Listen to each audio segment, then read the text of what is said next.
Seaman Valery Orlov pressed his face against the cold steel hull of submarine B-59 and tried to remember what fresh air tasted like. The thermometer welded to the bulkhead read 49 degrees Celsius. His uniform was so soaked with sweat, it stuck to his skin like a second layer. He had stopped sweating an hour ago. That was bad. That meant his body was shutting down. He looked down at his hands.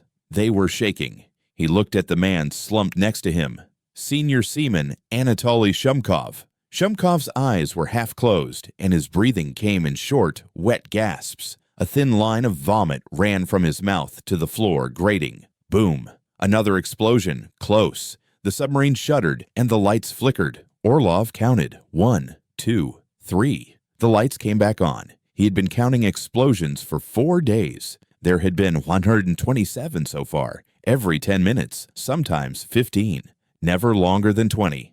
The Americans were patient. They were not going to stop. Orlov closed his eyes and tried to slow his breathing. Every breath burned. The air tasted like metal and chemicals and something else, something sweet and rotten that he knew was carbon dioxide.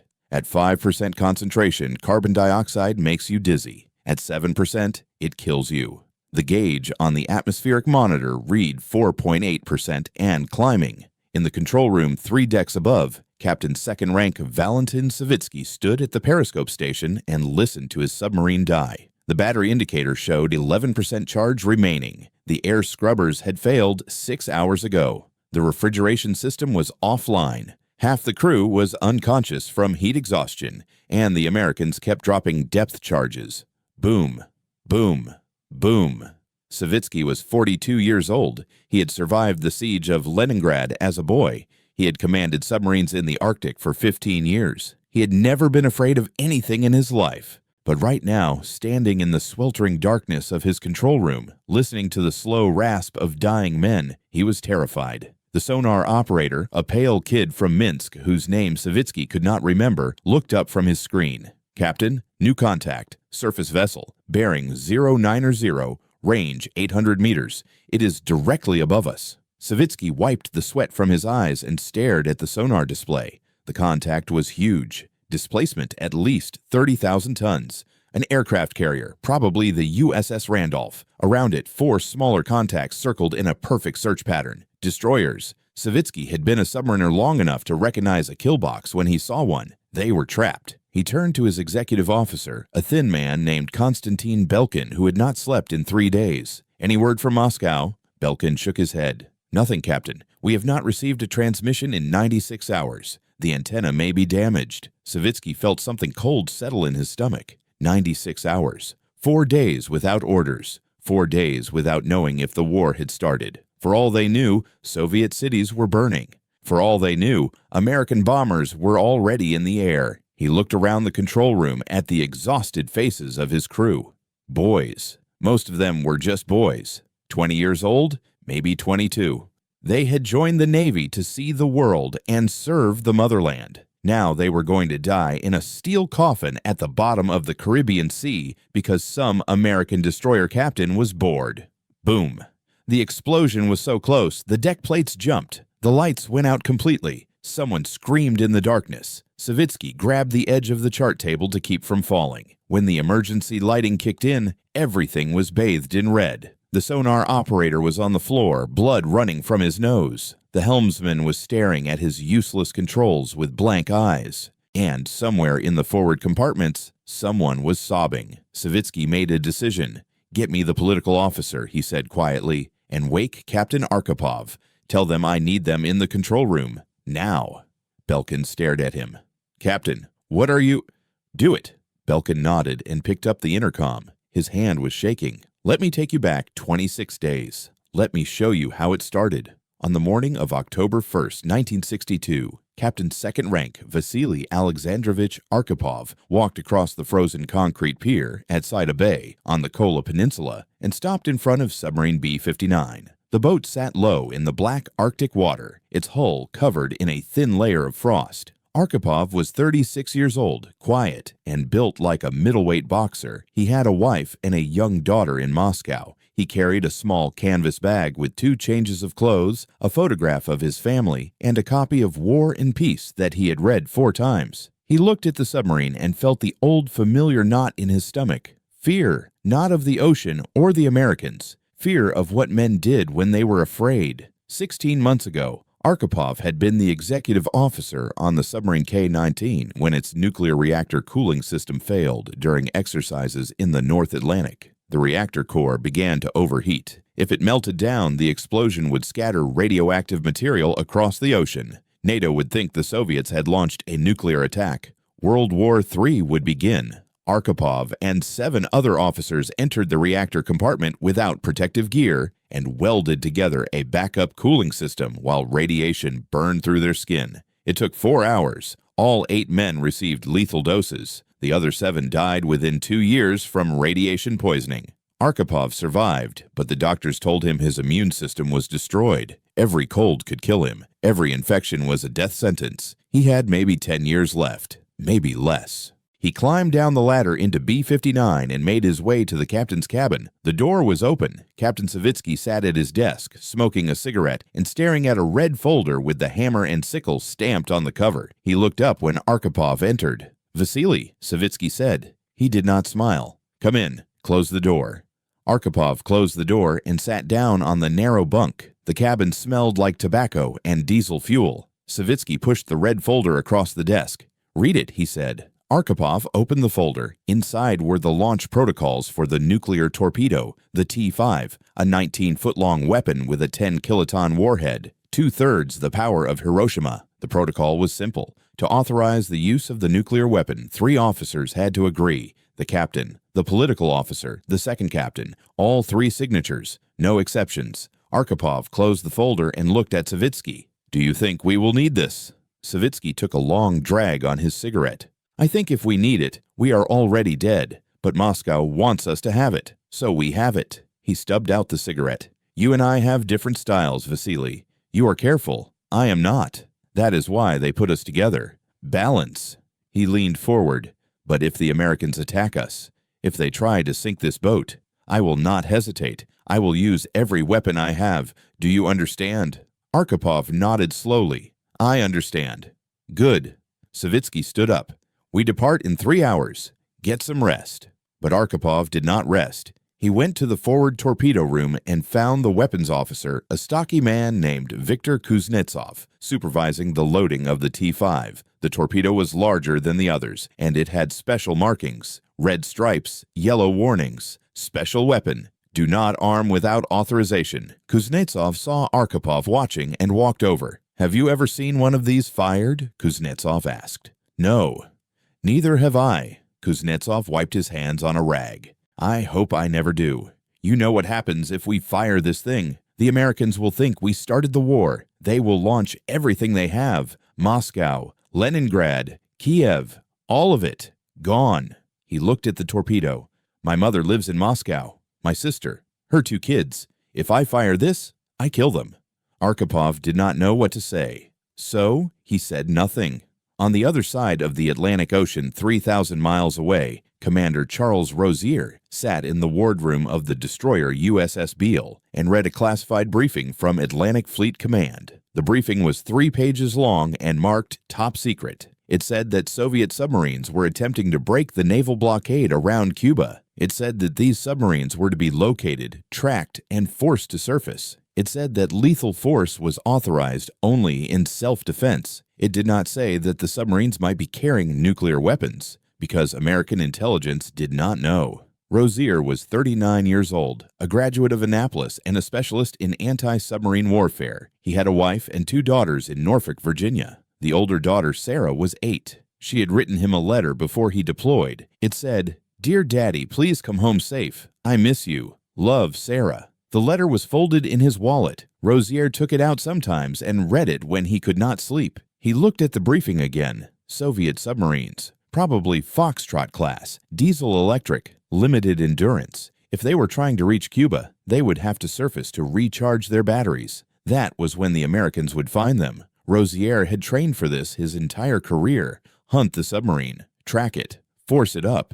But something about this felt different. The briefing talked about these submarines like they were cargo ships, nuisances, but Rosier knew better. Submarines were not nuisances. Submarines were killers, and cornered killers were the most dangerous. His executive officer, Lieutenant Paul Henderson, walked into the wardroom holding a cup of coffee. "We just got new orders, Skipper. Task Group 83.2 is moving south. Sonar picked up a contact 200 miles southwest of Bermuda. Command thinks it might be one of the Soviet boats." Rosier stood up. "Get the crew to battle stations. I want sonar active. I want every buoy we have in the water. And tell the weapons officer to prep the practice depth charges." Henderson looked confused. "Practice charges, sir? Not live ordnance." "That is correct. We are not trying to sink them. We are trying to make them surface." Rosier headed for the door, then stopped.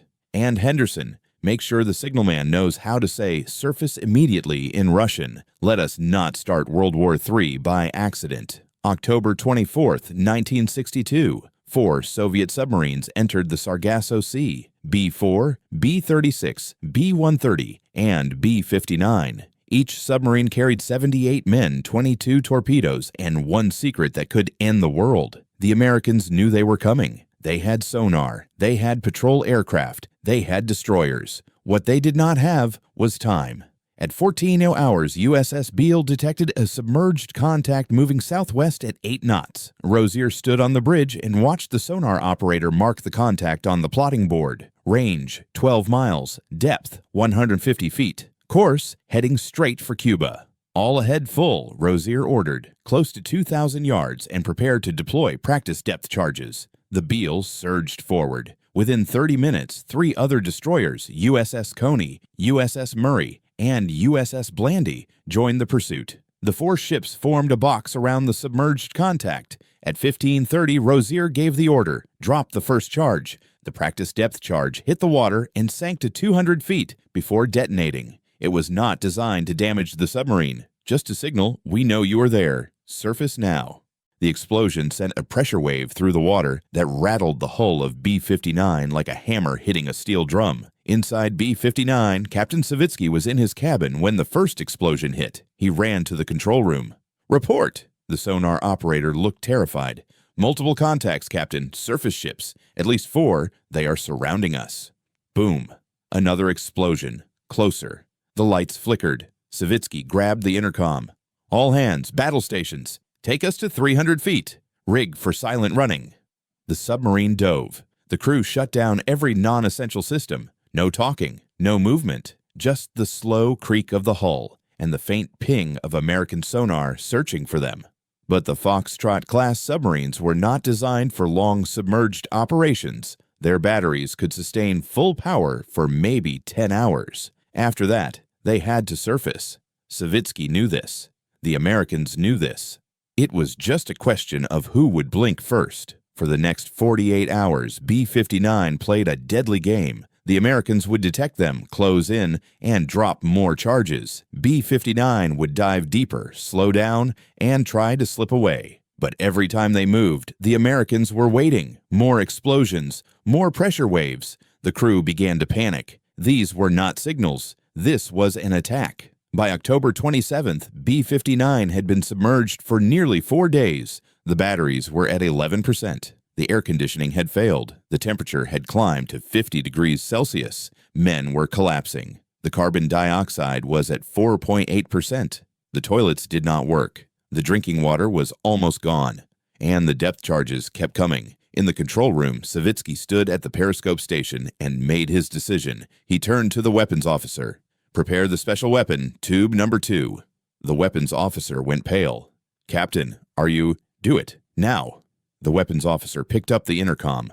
"Forward torpedo room, prepare special weapon for firing. Target is surface contact bearing 090. Stand by for authorization codes." 2 decks below, Seaman Orlov heard the order and started to cry. On the bridge of USS Beale, Commander Rosier watched the sonar display and frowned. The Soviet submarine had stopped moving. That was strange. Why would it stop? His sonar operator, a young petty officer named Collins, adjusted his headset and leaned closer to his equipment. "Sir," Collins said slowly, "I am picking up unusual activity. Sounds like torpedo tube doors opening." Rozier felt ice flood his stomach. Are they targeting us? Unknown, sir, but those doors are definitely open. Rozier looked at his executive officer. Henderson's face had gone white. Rozier thought about Sarah's letter in his wallet. He thought about his wife. He thought about the 285 men on his ship. Boys. Most of them were just boys. He picked up the radio. All ships. This is Beale Actual. Weapons free. If that submarine launches, return fire immediately. Acknowledge. One by one, the destroyers acknowledged. USS Coney, USS Murray, USS Blandy. They were ready. If B-59 fired, they would sink her. And then what? Would Moscow retaliate? Would Kennedy launch? Rozier did not know. Nobody knew. He stood on the bridge and waited and tried not to think about what happens when you start a war by accident. Inside B-59, political officer Ivan Maslenikov climbed into the control room. His face was gray. His uniform was soaked. Savitsky handed him the authorization form. Do you approve the use of the special weapon? Maslenikov looked at the form, then at Savitsky, then at the sonar screen showing the American ships circling above them like sharks. He had a son, 8 years old, in Leningrad. The boy loved to build model ships. Maslenikov had promised to bring him a real ship's compass when he returned from this mission. If they fired this torpedo, his son would never grow up. None of them would. The Americans would launch. Moscow would burn. His son would burn. But orders were orders, and they were under attack. And Moscow was silent. Maslenikov's hand shook as he signed the form. He handed the pen to Savitsky and said nothing. Savitsky signed the form. 2 signatures, 1 remaining. The second captain, Vasily Arkhipov. Someone went to wake him. 2 minutes later, Arkhipov climbed into the control room. He looked like a ghost. His eyes were sunken. His skin was pale, but his hands were steady. He looked at Savitsky.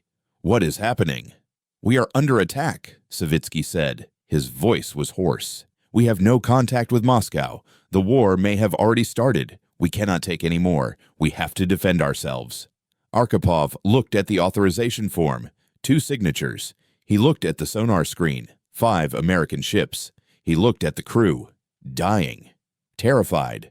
Waiting for him to decide whether they would live or die. Whether the world would live or die. He picked up the pen. The metal was warm from Maslenikov's hand. He looked at the form. 2 signatures. 1 blank line. The distance between that line and the end of the world was the width of his name. Somewhere above them, on the decks of USS Randolph, 3,000 American sailors were eating breakfast and writing letters home and complaining about the heat. In Moscow, his daughter Yelena was sleeping in her bed, clutching the stuffed bear he had given her. In the forward torpedo room, the T-5 was armed and ready, 10 kilotons, Hiroshima times 2/3. All it needed was his name. He thought about K-19. The reactor room, the heat, the radiation, the 7 men who walked in to save the boat and never walked out. He thought about what happens when you make a mistake with nuclear weapons. You do not get a second chance. The world does not get a second chance. He held the pen for 5 seconds. Then he set it down. No, he said. His voice was quiet but steady. I do not agree. We surface. We make contact with Moscow. We get orders. But we do not fire this weapon, not without knowing. Savitsky stared at him. Vasily, if we surface, they will capture us. They will take the boat. They will take the weapon. We will be tried for cowardice. Maybe, Arkhipov said, but we will be alive, and so will everyone else.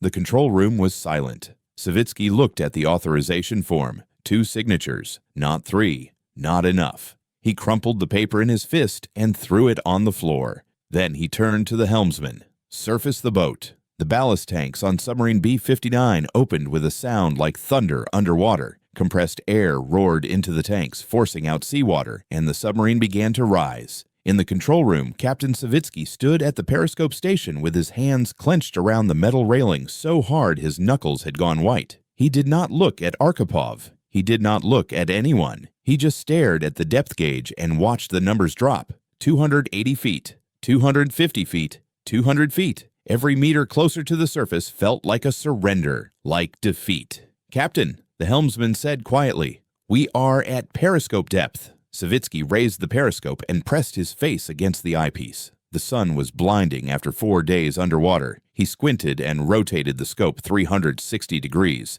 American destroyers, 4 of them, maybe 5, all with their guns pointed at him. And there, sitting like a mountain in the middle of the ocean, was the aircraft carrier USS Randolph. Savitsky had seen plenty of American ships through a periscope before, but never like this. Never surrounded, never trapped. He lowered the periscope and turned to Arkhipov. "Satisfied," he said. His voice was cold. "We are surrounded. They will board us. They will take the boat. They will take the weapon. And when we get home, they will put us against a wall and shoot us for cowardice." Arkhipov met his eyes. "Maybe, but we did not start a war today. That is worth something." "To who?" Savitsky turned away. "Surface the boat. Full." The submarine broke through the surface of the Caribbean Sea at 15:47 hours on October 27, 1962. Water streamed off the black hull, and the conning tower rose like a steel monument in the middle of a graveyard. Inside, the crew felt the change immediately. Fresh air, cool air. It rushed through the ventilation system, and men started crying with relief. Seaman Orlov, still in the torpedo room, pressed his face against the air vent and breathed so deeply his lungs hurt. Next to him, Shumkov had regained consciousness. He looked at Orlov with bloodshot eyes. "Are we dead?" Shumkov asked. "No," Orlov said. He started laughing. He could not help it. The laughter turned into sobs. "We are not dead. We are not dead." On the bridge of USS Beale, Commander Rozier watched the Soviet submarine surface and felt something loosen in his chest. Relief. Overwhelming relief. His sonar operator Collins looked up from his station. "Sir, torpedo tube doors are closing. Repeat, tube doors closing." Rozier picked up the radio. "All ships, weapons hold. Repeat, weapons hold. The contact is surfacing. Stand by." He lowered the radio and stared at the submarine. It looked wounded. The hull was streaked with rust. The paint was peeling. Smoke was coming from somewhere near the stern. As he watched, the conning tower hatch opened and Soviet sailors began climbing out onto the deck. They moved slowly, like old men. Some of them collapsed as soon as they reached fresh air. "Jesus Christ," Lieutenant Henderson said. "What did we do to them?" Rozier did not answer. He was staring at the torpedo tubes. Red stripes, special markings. He had seen those markings before in classified briefings about Soviet nuclear weapons. His hand started shaking. "Henderson," Rozier said slowly, "get me Fleet Command on the secure line. Right now." Inside B-59, Arkhipov climbed the ladder to the bridge and stepped out into the sunlight. The heat hit him like a hammer, but after 4 days in a steel oven, it felt cool by comparison. He could see American ships in every direction, destroyers with their guns trained on the submarine, helicopters circling overhead, sailors on the decks of those ships staring at him through binoculars. He wondered what they saw: a defeated enemy, a coward who had refused to fight, or just another sailor who wanted to go home. Captain Savitsky climbed up behind him. The 2 men stood on the bridge in silence for a long moment. Then Savitsky spoke. "I should have you arrested, Vasily, for insubordination, for refusing a direct order during combat." "You could try," Arkhipov said. "But we both know what really happened here. You asked me to help you murder 3,000 Americans and start a war that would kill millions. I said no. That was not insubordination. That was sanity." Savitsky turned to look at him. His face was gaunt. His eyes were red. He looked like he had aged 10 years in 4 days. "You think I wanted to fire that weapon? You think I wanted to be the man who started World War III?" His voice cracked. "I was trying to save my crew. I was trying to defend my boat. We were under attack. We had no orders, no contact with Moscow. What was I supposed to do? Let them sink us?" "They were not trying to sink us," Arkhipov said. "They were trying to make us surface, which is exactly what we did. And now we are alive. All of us." An American destroyer, USS Coney, pulled alongside B-59. A voice crackled over a loudspeaker in heavily accented Russian. "Soviet submarine, you are in United States territorial waters during a military quarantine. You will be boarded for inspection. Do not resist. Repeat, do not resist." Savitsky and Arkhipov looked at each other. Boarding. That meant Americans would come aboard. That meant they would see the torpedo tubes. That meant they would see the red stripes. That meant they would know about the T-5. "Get the weapons officer," Savitsky said quietly. Tell him to remove the special markings from tube number 2. Use paint. Use tape. I do not care. Just make it look like every other torpedo tube. Now." 20 minutes later, a boarding party from USS Coney approached B-59 in a motor launch. 6 sailors and 1 officer, Lieutenant Commander James Porter. Porter was 34 years old, a Naval Academy graduate, and he spoke functional Russian. He had been briefed to look for weapons, communications equipment, and anything that seemed unusual. He climbed onto the deck of B-59 and immediately noticed the smell: vomit, diesel fuel, unwashed bodies. The Soviet sailors on deck looked like they had been through hell. Some were shirtless, some were unconscious. One was vomiting over the side. Porter approached the conning tower. A Soviet officer was waiting for him. Tall, calm, sweating through his uniform. The man extended his hand. "Captain Second Rank Vasily Arkhipov," he said in accented English. "Welcome aboard." Porter shook his hand. "Lieutenant Commander James Porter, I need to conduct an inspection of your vessel. Standard procedure." "Of course," Arkhipov said, "but I must ask, will this take long? We have injured men. We need medical supplies. Fresh water." Porter looked at the sailors on deck. One of them, barely 20 years old, was lying in a puddle of seawater with his eyes closed. His lips were cracked and bleeding. "We can arrange that," Porter said. "After the inspection." Arkhipov nodded and led Porter below deck. The interior of the submarine was a nightmare. The temperature was still over 40 degrees Celsius. Men were lying in their bunks, barely conscious. The air stank. Porter tried not to gag. He had been on submarines before, but never anything like this. This was not a military vessel. This was a floating tomb. They reached the forward torpedo room. Porter saw the tubes. 6 of them. He counted. Then he saw it. Tube number 2. The paint around the door was fresh, still wet. Someone had painted over something. Recently. Porter stepped closer. He could see faint red marks beneath the new paint. Stripes. Special markings. He turned to Arkhipov. "What is in tube number 2? Arkipov's face did not change. "A torpedo, like the others." "What kind of torpedo?" "Standard. High explosive." Porter stared at him. Arkhipov stared back. Neither man blinked. Porter knew he was lying. Arkhipov knew that Porter knew, but Porter also knew he could not prove it. Not without removing the torpedo and inspecting it. And that would take hours, maybe days. And his orders were to conduct a quick inspection and leave. "All right," Porter said finally.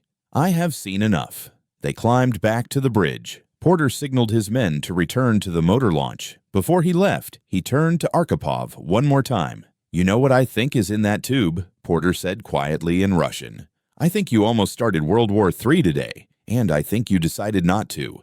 And I think that makes you either the bravest man I have ever met or the luckiest." Arkhipov said nothing. Porter climbed down to the motor launch. As the boat pulled away, he looked back at B-59 one last time. The Soviet sailors were still lying on the deck. Some were waving, some were crying. They looked like men who had been given a second chance at life.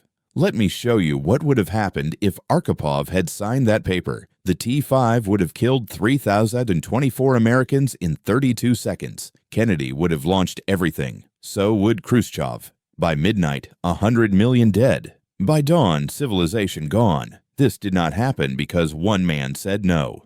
B-59 followed the American destroyer USS Coney for 6 hours. At 21:30, the Americans signaled that B-59 was free to proceed to international waters. Savitsky gave the order to dive. The submarine slipped beneath the surface and turned north, heading home. The voyage back took 16 days.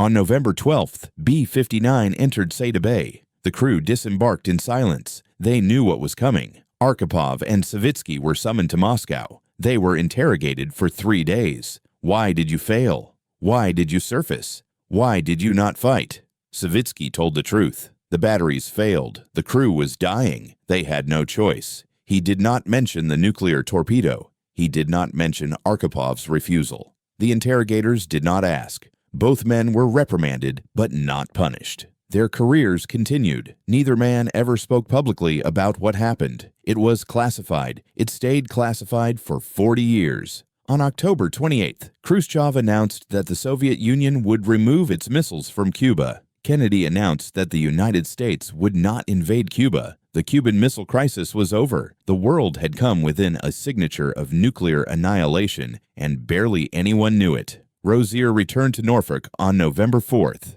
His daughters were waiting. Sarah ran to him and hugged his legs. "Daddy, did you catch any submarines?" "Yes, sweetheart, we caught one." "Did you sink it?" "No, we let it go home." That night, Rozier sat in his study and wrote a report about the red stripes. 6 weeks later, an analyst confirmed it. B-59 had been carrying a nuclear torpedo. If the Soviets had fired, the war would have started. Rozier never told his wife. Some secrets are too heavy to share. Moscow, March 19, 1999. Vasily Arkhipov lay in a hospital bed in the oncology ward, his body finally succumbing to the radiation that had been killing him for 38 years. The K-19. The reactor room. 8 men had walked in. 7 had died within 2 years. Arkhipov had lived long enough to save the world. Now the debt was due. His wife Olga sat beside him, holding his hand. It was cold. So cold. She wanted to warm it, but she knew it would not help. The cancer had spread everywhere. Kidneys, liver, lungs. The doctors said maybe 3 days. Maybe less. "Vasily," she whispered, "do you have regrets?" He turned his head slowly. His eyes were sunken but clear. He thought about October 27, 1962, the pen in his hand, the authorization form, 2 signatures, 1 blank line. He shook his head. "I saved them," he whispered. His voice was so quiet she had to lean close to hear. "I saved everyone. You, Yelena, all of them. That was enough." "More than enough," Olga said. Tears ran down her face. "You were a hero." "No," he said. "I just said no. Anyone could have done it. But you did it." He closed his eyes. 3 hours later, he was gone. The funeral was small. A few officers. His wife, his daughter. No one from the government. No medals. No speeches. He was buried outside Moscow under a simple stone. Vasily Alexandrovich Arkhipov, 1926-1999, Vice Admiral, Soviet Navy. The world did not know his name. Not yet. Havana, Cuba. October 2002. 40 years after the missile crisis, a conference room filled with American and Soviet veterans, historians, journalists. For the first time, the story of B-59 was being declassified. Thomas Blanton, director of the National Security Archive, stood at a podium and told the story. The submarine, the depth charges, the nuclear torpedo, the 3 signatures, and the one man who refused. "A guy called Vasily Arkhipov saved the world," Blanton said. The room was silent. Arthur Schlesinger Jr., Kennedy's former advisor, was 84 years old. He sat in the front row with tears in his eyes. "This is the most dangerous moment in human history," he said quietly. "And we never knew it." In the back of the room, Commander Charles Rozier sat with his hands folded in his lap. He was 79 years old now. Sarah was 48, with kids of her own. His wife had died 2 years earlier. Cancer. He had come to this conference because he needed to know. He needed to understand what had happened that day in 1962 when a Soviet submarine surfaced in front of him, and he had seen a man on the bridge who looked so tired, so utterly exhausted. When Blanton showed a photograph of Arkhipov, Rozier's hand started shaking. "That is him," Rozier said to the historian sitting next to him. "That is the man on the bridge, the one I spoke to when I boarded." "You boarded B-59? "Yes, October 27th. I was the inspection officer. I saw the red stripes on the torpedo tube. I knew they had something, but I could not prove it." Rozier stared at the photograph. "He lied to me. I asked him what was in the tube, and he said it was a standard torpedo. He looked me in the eye and lied." "He saved your life," the historian said. "If he had told you the truth, you would have tried to seize the weapon, and then his captain would have fired it, and then you would be dead. And so would I. And so would everyone in this room." Rozier nodded slowly. He thought about Sarah's letter, the one he had carried in his wallet for 40 years until the paper had fallen apart. "Dear Daddy, please come home safe." He thought about how close he had come to never seeing her again, how close the world had come to ending. "I wish I could have met him," Rozier said. "I wish I could have thanked him." "He died 3 years ago," the historian said. "Cancer, from the K-19 radiation." Rozier closed his eyes. Of course. The man had been dying even then, even in 1962, walking around with death inside him. And still, he had chosen to save everyone else. After the conference, Rozier walked along the Havana waterfront. The sun was setting over the Caribbean, the same sea where B-59 had surfaced 40 years ago. He stood at the edge of the water and thought about Vasily Arkhipov, a man he had met for 20 minutes, a man who had lied to him, a man who had saved his life. Rozier took off his Naval Academy ring. He had worn it for 58 years. He held it in his hand for a long moment. Then he threw it into the ocean. It was the only tribute he could give, the only way he could say thank you to a man he would never meet. The ring sank into the blue water and disappeared. 40 years later, in a conference room in Havana, the world finally learned the name, Vasily Arkhipov, the man who held a pen over a piece of paper and refused to sign, the man who chose sanity when madness was easier, the man who understood that saying no is sometimes the bravest thing you can do. Too late to thank him, too late to give him medals, too late to tell him that his daughter grew up, that his wife lived to be 82, that the world he saved went on spinning for another generation, but not too late to remember, not too late to tell the story, not too late to understand that civilization survived October 27, 1962, not because of weapons or strategy or diplomacy. It survived because one man, dying of radiation poisoning, standing in a steel coffin at the bottom of the sea, looked at an authorization form and said the only word that mattered: no. Havana, Cuba. October 12, 2002, 40 years after the Cuban Missile Crisis. Commander Charles Rozier sat in the third row of a conference room at the Hotel Nacional and stared at a photograph on the screen. A submarine surfacing in the Caribbean. American destroyers circling it like sharks. He knew that submarine. He had boarded it. He had walked through its corridors. He had looked into the eyes of its second captain and asked what was in tube number 2. His hands started shaking. Thomas Blanton, director of the National Security Archive, stood at the podium. This photograph was taken on October 27, 1962, Soviet submarine B-59. At the time, the Americans thought they were hunting a conventional diesel boat. They had no idea what was really happening inside that submarine. Blanton clicked to the next slide. A document, Cyrillic text, official Soviet Navy letterhead, authorization form for special weapon T-5. This is the authorization form for a nuclear torpedo, Blanton said. 10 kilotons, 2/3 the power of Hiroshima. To fire it, 3 officers had to sign. The captain, the political officer, the second captain. The room was silent. Captain Valentin Savitsky signed. Political officer Ivan Maslenikov signed. The torpedo was armed. The target was USS Randolph, 3,000 American sailors. If that weapon had been fired, President Kennedy would have launched everything. So would Khrushchev. By midnight, 100 million dead. Blanton paused. The only thing that stopped this was the third signature, Captain Second Rank Vasily Alexandrovich Arkhipov. He refused to sign. Someone in the front row started crying. An elderly Soviet veteran. He put his face in his hands and sobbed. Rozier stood up. His legs were shaking. "I was there," he said. His voice cracked. "I boarded that submarine." 97 people turned to look at him. October 27th. I was the inspection officer. I walked through that boat. I saw those men. Half of them were unconscious. The temperature was over 50 degrees. The air was poison. I saw fresh paint on torpedo tube number 2. Someone had painted over something.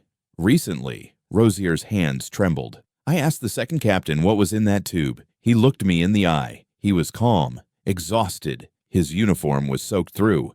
And he lied to me. He said it was a standard torpedo. Blanton stared at him. "You met Arkhipov?" I did not know his name, but yes. Rozier looked at the photograph on the screen. A man in Soviet naval uniform, dark hair, calm eyes. That is him. That is the man I spoke to. Lieutenant Henderson, Rozier's former executive officer, now 79 years old and sitting next to him, went pale. "Jesus Christ, Charlie, if you had pushed harder, if you had tried to seize that weapon, they would have fired," Blanton said. Captain Savitsky was on the edge of collapse. If Commander Rozier had tried to take the torpedo, Savitsky would have seen it as an act of war. He would have launched. The room was completely silent. Rozier sat down. He could not breathe. For 40 years, he had carried the memory of that submarine, the dying men, the fresh paint, the lie. He had written a report about the red stripes. Fleet intelligence had confirmed his suspicions in 1963. B-59 had been carrying a nuclear weapon, but he had never known how close it had come. He had never known that 2 signatures were already on the form. He had never known that one man had stopped it. Arthur Schlesinger Jr., 84 years old, Kennedy's former advisor, stood up slowly. His voice shook. "I was in the White House during the crisis. I was in the cabinet room when President Kennedy decided to implement the blockade. We thought we had avoided nuclear war through diplomacy. We thought we were so careful, so in control." Tears ran down his face. "We had no idea. We had no idea that the real decision was being made in a submarine by a man whose name we did not know, by a man who was already dying." Blanton clicked to another photograph, Vasily Arkhipov in 1961, standing in front of submarine K-19, thinner, gaunt. The radiation had already begun its work.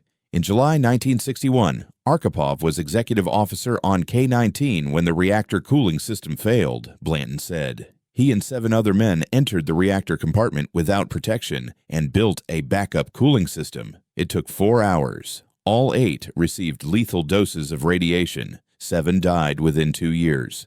Arkhipov survived, but the radiation destroyed his immune system. The doctors gave him 10 years, maybe less.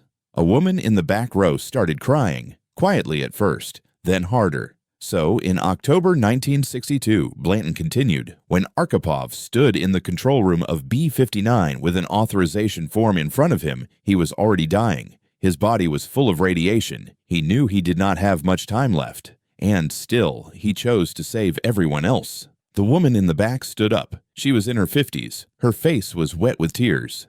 "My name is Yelena Arkhipova," she said. Her voice was barely a whisper. "Vasily was my father." The room erupted. People turned. Cameras flashed. Yelena stood there, shaking, staring at the photograph of her father on the screen. "He never told me," she said. "He never told anyone. He died in 1999. Cancer." The K-19 radiation finally caught up with him. At the end, my mother asked if he had regrets. He said no. He said he had done what he thought was right. She wiped her eyes. I did not understand what he meant, not until today. Blanton looked at her for a long moment. Then he said, "Your father saved more lives than any person in human history, not through violence, not through weapons, but through restraint, through the courage to refuse." The conference broke for lunch. Rosier walked out of the hotel and down to the waterfront. He stood at the edge of the Caribbean Sea and looked out at the water, the same water where B-59 had surfaced 40 years ago, the same water where he had climbed aboard and met the man who would save the world. He took off his Naval Academy ring, class of 1944. He had worn it for 58 years. He held it in his hand. Then he threw it into the ocean. "Thank you," he whispered. "I wish I could have said it to your face." That evening, Yelena Arkhipova sat alone by the water. She held a photograph of her father, taken in 1980, smiling, healthy, before the cancer. She thought about October 27th, 1962, the pen in his hand, the authorization form, 2 signatures already there, 1 blank line. He could have signed. He was dying anyway. The radiation was already killing him. What did it matter? But he had chosen to save the future, even though he would not live to see much of it, even though no one would ever know, even though there would be no medals, no parades, no statues. He had saved her. He had saved her mother. He had saved everyone. A voice behind her. "Beautiful, is it not?" She turned. An old American man, white hair, tears in his eyes. "Yes," Yelena said. "Very beautiful." "I was here once before," the man said, 40 years ago. On a ship, hunting submarines. We found one, B-59. I boarded it. I met the second captain. Yesterday, I learned his name, Vasily Arkhipov." Yelena's heart stopped. "He was my father." Rosier stared at her. For a long moment, neither spoke. Then Rosier said, "I met your father for 20 minutes. I asked him a question. He lied to me. If he had told the truth, I would have tried to seize the weapon. And the war would have started." His voice broke. "Your father saved my life. He saved my daughter's life. He saved everyone, and I never got to thank him." "He would have said it was nothing," Yelena said. "That is how he was." "It was not nothing. It was everything." They stood together in silence. Two people connected by a moment 40 years ago, a moment that saved the world. What was he like? Rozier asked. Yelena thought for a moment. He read War and Peace 4 times. He said it taught him that history is made by ordinary people making small choices, not by great men making grand plans. Rozier nodded. He was right. History was made on October 27, 1962, by an ordinary man making a small choice. He picked up a pen, and he set it down. And because of that, we are standing here. They shook hands. Rozier walked away. Yelena stayed by the water for a long time. She thought about her father, about the submarine, about the authorization form, about the 7 billion people who owed him everything and would never know his name. But some people knew, and slowly the world would learn. Vasily Arkhipov, the man who saved civilization by refusing to end it, the man who understood that the hardest courage is not the courage to act, but the courage to stop. The man who proved that sometimes the most important thing you can do is nothing at all. One man, one choice, one refusal. It saved the world. It